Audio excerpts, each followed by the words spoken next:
We're born in the moonlight. Ain't no fair to say. Can't breathe in the sunlight. Hello, Aromas. This is Aromie here. Welcome back to Misadventures of Laura Silvers. We are here wondering why the cousin of whatever his name is doesn't like him. Scotta. He's intolerable, Cooper. Haven't you met him? We have. He's the kind of person to talk over you. Exactly. It's nice to be understood, Silver. Whatever you say, Mrs. Scotta is a trustworthy man. He helped me a lot when I was starting my career. Oh, now that sounds like a story I would like to hear. What were you filming at that time? It was Wait, let me ask something before that. He was just going to let it slip that he worked as a police officer. I exchanged looks with Willem. So Knife Man is trying to protect us. Why did you cut him short, Willem? I hope our customers won't mind your rudeness. Cooper seems like he noticed his gaffe. Without a sound, he sips his tea. Would I if it was important? I need to ask as soon as possible. What is it, Mr. Willem? Cooper, while you two were working together, did Sivan sit somewhere all day and make you check everything as well as run errands? Yes? Then you did all of his work without knowing, is that it? It was because he wanted me to gain work experience. Willem puts a hand on Cooper's shoulder. That is classic Sivan behavior, Cooper. I think he wants to be teamed up with newcomers just to slack off. I think he helped me understand how things work around the office. Just accept that he used you, Cooper. Cooper looks down. This must be the reason why Carrot didn't assign him a partner. I trust Miss Carrot's knowledge on who to assign to whom. Knowledge? Carrot. I think Mr. Scotta mentioned her name. He did. What did he tell you? Willem sounds surprised. Does this mean Scotta shares more with Blanca than he does with Willem? Interesting. She's your boss, right? He's been whining about her oddness. I certainly don't think she's odd. She's a good leader.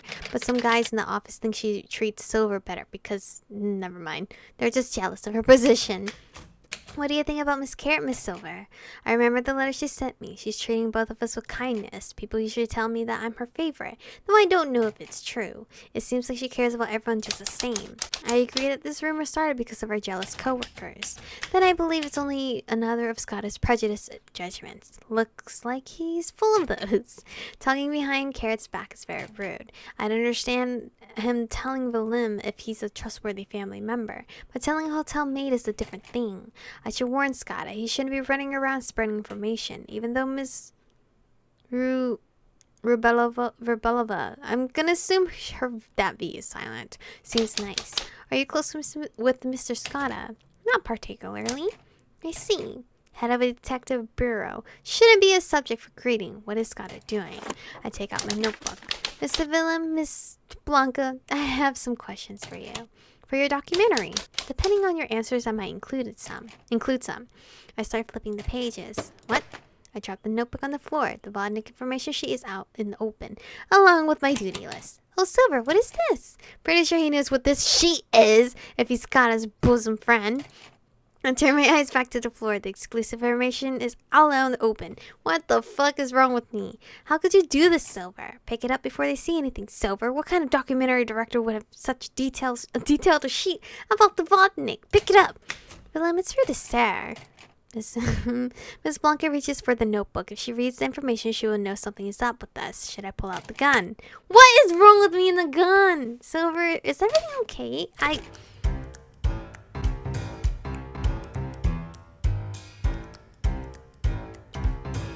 What? This is me, exactly. With this guy right here. I mean, I know you were freaking out, but... my clothes! Miss Silver, are you okay? I did it again. Miss Silver, are you okay? I nod. Okay, Miss Blanca slips the sheet back in the notebook between the pages that I distract her enough. She cleans the table with her rag and then leaves the notebook on it. Look at her concerned face. She must have seen everything. Why would you pour the tea in yourself, Silver? It's a habit of mine. I did it when I was at the orphan... Never mind. Is it too hot? Are you alright? I'm not one to be affected by extra warmth. Miss Blanca starts cleaning the floor. She knows what we are doing. Undercover detectives, my ass. It's a relief your notebook isn't soaked with silver. And now she's making fun of me. The audacity. I might have to introduce her to my old friend, Mr. Gunn, in private. Miss Silver, are you okay? How many times are you going to ask me that? I'm fine. Don't waste your energy on worrying about me. It seems like I made everyone on edge yet again. Cooper looks down. Miss Blanca sits back in her seat after giving me a towel. Well, it's nice to be able to be dry again. The limb breaks the silence. Silver, I think I saw something about the Vodnik in your document. Am I mistaken? There's no doubt that he has seen it now. I stare at his face. Really, the Vodnik? Isn't that just a folktale to scare children? So Scotta never mentioned anything to him about our child's paranormal side. I shrug. Sure, make fun of me. I'm a grown-up woman who believes in old folktales. No! Are you okay? It's not just a folktale. Miss Blanca, do you know anything about the Vodnik? He's around us, wandering in the water. I know that he is. Blanca, we all know that stuff like that isn't real. I'm not joking, Willem. Okay. Blanca, please calm down and tell me what you know. She looks down. Miss Blanca, I understand your reluctance. However, in our documentary, there's a special sequence about the Vodnik. So if you could inform us about him, we would be forever in your debt. Why are you shooting an informatory film about him? It's an order from our boss. She tells us what to shoot and we shoot it. But in order to shoot the film, we need to talk with you first, just like Cooper said. I used to know the man who became a Vodnik. I worked as a maid at his house. I also helped him around his shop. In order for a man to become a Vodnik, he has to be drowned. Does Miss Blanca know anything about this? It's a toy shop, obviously. Fuck, okay. What kind of shop was it? What was his name? Would his name be any of importance? I don't know. What was his name? If I remember correctly, his name should be Emil Cladivo. What kind of shop was it? Oh, it doesn't matter. We asked both questions. What kind of shop was it? He had a toy shop back in the day. Oh, so, okay, yeah, she's not lying, because that was actually him. Where was this toy shop you were talking about? I never heard of such a thing. It's deep in the forest. It's not easy to find. His works are loved by the children of the town. She stopped speaking to think. I mean, they used to. What was his name? Why am I going to ask that again? That's kind of weird. Why did you stop working? For how long? Why did you stop working? I think his mental state wasn't the best after he lost his daughter. He was starting to scare me, so I left. Would it affect him so much if it was intentional manslaughter? Could it be just an accident? For how long? How long did you work there? I started working when his daughter, Anna, was 4 years old. Kara had mentioned that there were rumors about the Vodnik killing his own daughter. She was such a lively girl, but she passed away when she was 11. I quit working around 2 weeks after her death. I've been working at Hotel Pavla ever since. I'm sorry to hear that. If that's the case, she can show us where the toy shop is. Cooper will leave as soon as Scotta wakes up. The data correlates with ours. There's no doubt that she knows the Vodnik we are searching for. Cooper sits up. Miss Blanca, would you show us the way to the Vodnik shop? I don't want to go there again. I wish you all the best in your investigation.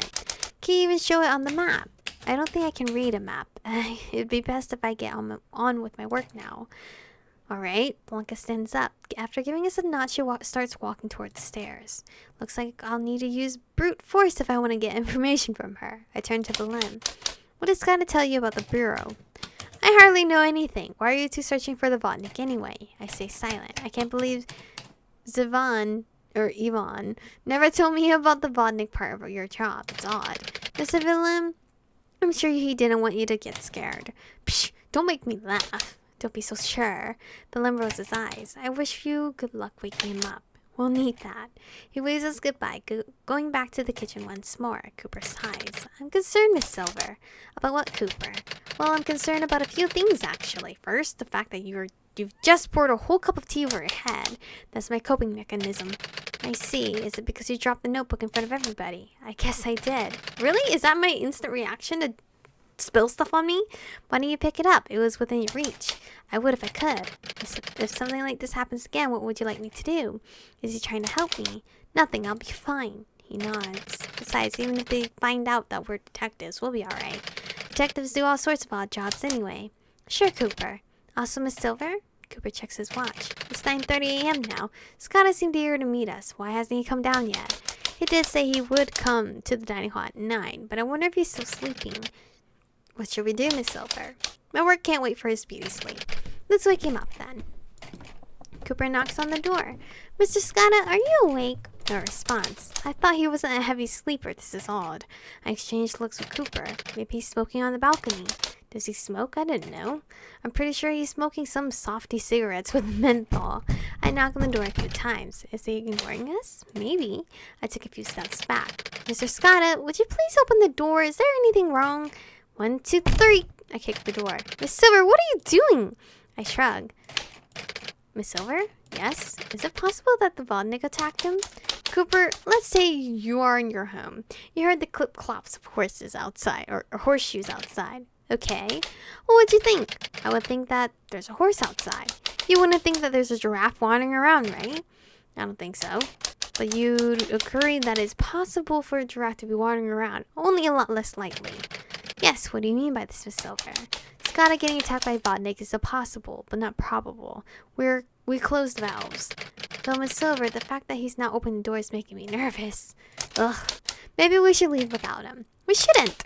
This is such unprofessional behavior. He can't make us wait like this.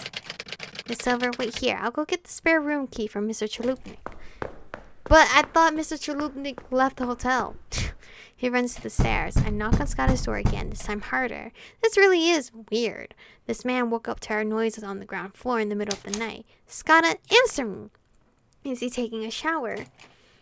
Or maybe brushing his teeth, though the water is cut off. Maybe he's taking sleeping aids? Would that explain why he's not waking up right now? I knock on the door once more. Is he smoking the whole package? There's no way he's actually took a shower and got attacked, right? We closed the valves. No answer. I kicked the door. Miss Silver, would you please stop vandalizing the hotel? Hand me the key, Cooper. I snapped my fingers 2 times. Cooper, the key. We couldn't find the key. What? I persuaded Mr. Chalupnik into opening the safe. However, the key is nowhere to be found. Mr. Chalupnik is currently looking for the key in case it's hidden somewhere in his desk. I take my gun out. Oh, gunboat diplomacy is my achievement. Miss Silver, I can't wait forever. No, the whole hotel will hear the sound. Please put your gun back into its holster. Chalupnik will be here any moment now. Mr. Chalupnik doesn't look like the type to lose keys. Where is it? Why isn't Scotta opening his door? The Vodnik must have slaughtered him. I aim at his door again. Miss Silver! What is all the Silver, what are you doing? Willem? Your dear cousin is opening the door. Does that give you permission to blow a hole in his door? Thank you, Mr. Willem. Miss Silver doesn't listen to me. Willem takes out a key. Here. Did Scotta give his room key to Willem? That's suspicious. I have his spare key. Zavon said he couldn't trust anyone else, so I snuck in and took his spare. I take the key room from him. I thought he was in 101. Well, technically, it didn't really tell me where he was, right? I really thought he was in 101, though. I take the key from him and open the door. I'll think about this later. Oh, I only assumed he was in 101, but they just said he was next to us. I wait for Cooper to enter. I see that Willem is trying to come inside as well. I shut the door in his fit. Ow! Looks like I couldn't. His foot is blocking the door. Don't come in. What? Don't come in here, Willem. What?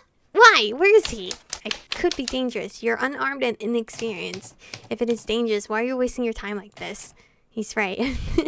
This is kind of silly. If there was anyone dangerous inside, they could have easily attacked us while I'm dealing with Willem. You must be more careful, Silver. Is Zavon in there? Or Mr. Willem? I think it's best if you don't insist. We'll handle it. Why are you answering me? We don't know what the answer is yet. I push the door once more. He withdraws his foot. I lock the door. Finally. Miss Silver, wasn't that too forceful? What's wrong with this door? Is that when I kicked it? Open the door. What are you doing in there? It's lucky his foot is in one piece. There's no one inside. I check the window on the door to see if he's out on the balcony. No Scotta here. I push the bathroom door. Huh? It's not opening. I try pulling the door. Why would a bathroom door open outwards anyway? Through the curtains of the bathtub, I can see someone sitting in there. Scotta? The person who's sitting in the tub doesn't make any sound. Oh my god, I got a fucking achievement that says good night. Pull the curtains. Hey, are you okay? Scotta? No answer. Is he dead? Oh no, please don't do this to me. I put on my gloves. I shouldn't be touching him without protection. Then Mr. Scott fell asleep while he was taking a bath. An eternal sleep, so it seems. He's bleeding though. Huh? What does that mean, Miss Silver? Take your gun out, Cooper. This could get ugly. An eternal sleep as in he's dead. And crashing our bodies, obviously he's not breathing. Oh no. I really wanted to go for him. I searched for a pulse. Nothing. Crap. Is Mr. Scott okay? I raise my voice while I keep on looking for any sign of life. Scott is dead. I get up, removing my gloves and throwing them into the sink. I see that Cooper is looking at Scott with blank eyes. We should let Mr. Chalupnik know about this and make him lock all the doors. This might as well be a murder case. We should also gather everyone in one place, preferably in the main hall. My boy is dead. And one of us should stay with Scott in case it really is murder. The culprit can always come back here to erase the evidence. This is whack. This is insanely whack. The man's I wanted is dead. It's like fucking anime. The guy that or girl that you really love ends up dying. The fuck is this? Anyway, this is where I'm going to end. Well, now we know that he's not a potential choice. I'm pretty sure it's either Cooper or the little girl. Not the daughter, but the other little girl that we're gonna find somewhere. Anyway, thank you guys for watching today's episode. Stay beautiful, and I'll see you guys in the next one.